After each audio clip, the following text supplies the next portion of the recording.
Boa, vamos continuar então com a nossa maratona. Já vimos resultados de Multiplan avaliados pela IA, já vimos resultados de VEG avaliados pela IA, e agora eu quero trazer uma que trouxe muita polêmica nesse trimestre. Pelo menos eu acho que nesse trimestre foi uma empresa que me trouxe muita surpresa, e eu tô falando de Fleury. Bom, deixa eu ver aqui o que é IA. Tá lembrando que esse React, ele é quase que ao vivo, porque eu não li o que a IA explicou aqui sobre, tá? Eu faço o vídeo antes, a IA acho que nem sai ao mesmo tempo que o resultado sai, tá? Então, não vi isso aqui, não me baseei nesses resultados, nesse texto para gerar o meu vídeo. A minha análise é totalmente genuína, gerada através da análise do balanço em si, tá? Então, aqui ele explica que a receita apresentou um modesto crescimento, que o B2C está com uma resiliência forte, mas o B2B está com uma retração, né? E os novos elos também. Isso a gente já viu lá nos resultados, né? O EBITDA aqui alcançou 532 milhões, aumento de 1,9%. Então, o que trouxe aqui essa manutenção do resultado foi o controle da empresa nos custos das despesas. Eu exaltei um pouco disso, né? E aí ela até fala aqui que teve uma desalavancagem operacional causada pelo menor número de dias úteis e pela mudança no mix de negócios. Então, o resultado financeiro aí veio pesando, né? Veio com uma piora de 16% em relação à despesa de 101 milhões lá no segundo tri. Então não foi um peso tão grande assim, tá? Apesar de ter tido aumento, né? E aí o lucro líquido registrou uma queda de 12%. Então, aumento da despesa financeira e aumento das despesas com depreciação e amortização corroeram o time do avanço do resultado operacional, né? Então, a dívida está super tranquila, né? No índice aqui está em uma vez só o dívida líquida pelo EBITDA, né? Bem tranquilo. E aí, a conclusão da IA é que a Fleury está com desafios no B2B, nos novos elos, isso é de fato. Tanto que a Fleury perdeu um negócio, não diria um negócio, mas um contrato importante entre o hospital do B2B, né? E a disciplina aqui de custos foi fundamental. E eu até escrevi isso, acho que lá no meu comentário, que se não fosse isso daqui, o resultado tinha caído ainda mais, né? Então, teve aqui uma solidez com baixa alavancagem, e aqui realmente parece que a empresa chegou num pico do resultado, né? E compressão na lucratividade. Então, se você for olhar aqui deixa eu até fechar esse valuation aqui. Mas se você for olhar aqui nos números de Fleury, realmente parece que tem acontecido isso em alguns trimestres, tá? Aqui, a margem líquida está caindo. Então, antes era a margem líquida de 11%, depois de 2020 a margem caiu um pouco. E esse lucro líquido que não avança, ó, do ano passado do 23 para 24, variou 43%, né? Aí, geralmente é um crescimento sólido, né? No ano de 37. Aí, ó, aqui não variou tanto para cima, mas assim, tem anos que parece que a Fleury dá uma estagnada, depois ela volta. Então, parece que nós estamos num desses anos aqui, que a margem caiu um pouquinho e parece que a empresa chegou num platô, sabe? Então, eu concordo com essa nota 3, tá? Acho que é nota 3 mesmo, tá? E aí, o Arthur fala que foi um resultado um pouco mais morno, nenhum grande problema, somente um crescimento um pouco mais modesto. De fato, foi isso. Ela não consegue crescer muito porque teve essa perca do contrato lá no B2B. Teve outras causas, tá? No ano passado, se vocês se lembrarem, eu falo muito disso aqui no meu vídeo. No ano passado teve muita coisa de dengue, principalmente no primeiro trimestre. Ela continuou falando um pouquinho disso no segundo trimestre, mas também reclamou muito dos feriados. E aí a empresa não teve um crescimento muito grande, né? E aí o Edu vem aqui com um comentário polêmico, né? Vem aqui com nota 5, falando que o personal veio estável, mas a dívida pesou. A dívida não pesou tanto assim, né? A dívida pesar 16%, poderia mexer um pouquinho aqui no lucro líquido, para evitar um pouco mais a queda, mas não ia. Eu até fiz essa conta, né? Aqui, ó. O aumento, vamos olhar aqui, ó. Aqui, ó. Aqui, ó. Eu fiz essa conta ao vivo, tá? Aqui, eu vou até tirar aqui do meu bonequinho. Deixa eu tirar isso daqui. Eu não gosto que isso fique aparecendo. Boa. Aqui é o vídeo mais caseiro mesmo, tá? Vídeo... Opa. Não preciso ver a calculadora toda, não. Aqui, ó. Vamos supor que o resultado financeiro viesse igual o do ano passado, tá? Então, ele viria 101 milhões.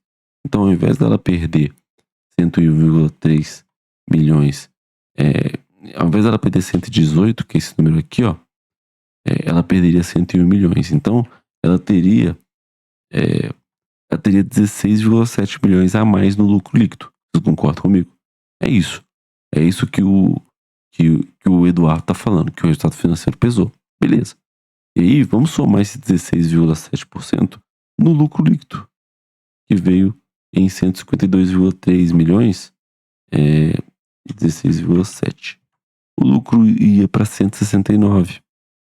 Então, não ia evitar a queda. O lucro não tá fácil ali na conta.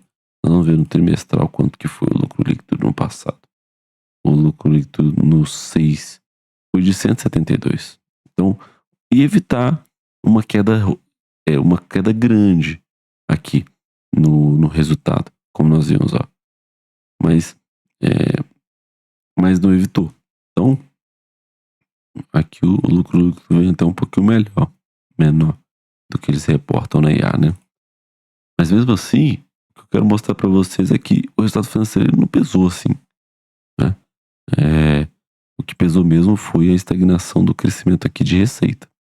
Então, eu não concordo com essa nota 5 aqui não, que o operacional veio estável, mas a dívida pesou. E aí, vamos olhar os comentários, porque eu tive 2 respostas aqui. Na verdade, eu tive uma resposta só, né? Porque eu escrevo tudo isso aqui que tá acontecendo, né? Não veio como esperado, acende um alerta. Para mim, acende um alerta muito por causa dessa questão de estagnação. Porque se a empresa ficar estagnando o resultado, o que vai acontecer com a cotação e o lucro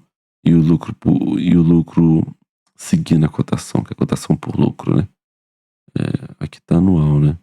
Mas assim, vai ficar em linha reta. Eu não quero que isso aconteça.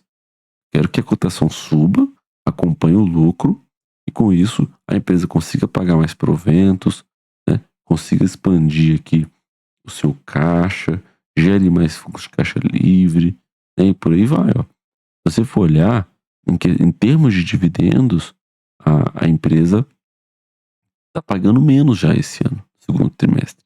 Por quê? Porque teve menos lucro, teve menos geração de caixa. Então, assim, é ruim esse cenário de estagnação.